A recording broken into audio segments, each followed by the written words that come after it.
È stata una gara molto sentita, ma anche molto corretta con entrambe le squadre che sin dai primi minuti hanno cercato di punzecchiarsi a vicenda, però senza successo. I primi pericoli arrivano su tiri da fermo, ma che non hanno preoccupato minimamente i due portieri, che sino al momento della rete del vantaggio di Gambino avevano svolto un lavoro di ordinaria amministrazione.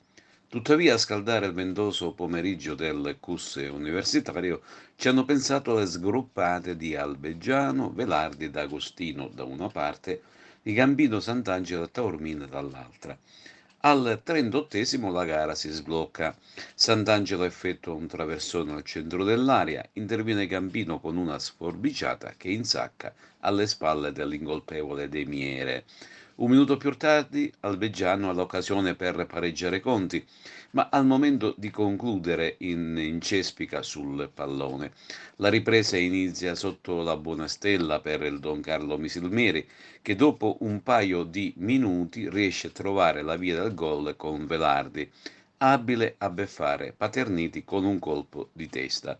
Adesso le sorti della gara si sono riequilibrate, ma le rispettive difese fanno buona guardia, per cui il gioco si svolge prettamente a centrocampo. Eppure non mancano le occasioni sia per l'una che per l'altra squadra. Taormina in un paio di azioni veloci impensierisce il portiere De Miere, mentre che sempre è sempre attento, mentre da parte palermitana Velardi prima e Salvo Tarantino poi sono le vere spine al fianco della difesa biancazzurra. L'ultimo brivido è per il Don Carlo, ma Daudi, il ragazzo biancazzurro che è entrato nella ripresa al posto di Mannino, e manda fuori da posizione favorevole. Un pari per ciò che si è visto che potrebbe stare bene ad entrambe, un po' meno per l'Acregas che vede la vetta allontanarsi e sente vicino il fiato delle inseguitrici.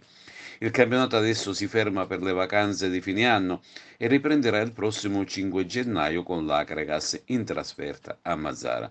Per quanto riguarda gli altri risultati, è stato un turno sfavorevole per i colori biancazzurri, conseguenza di questo pari.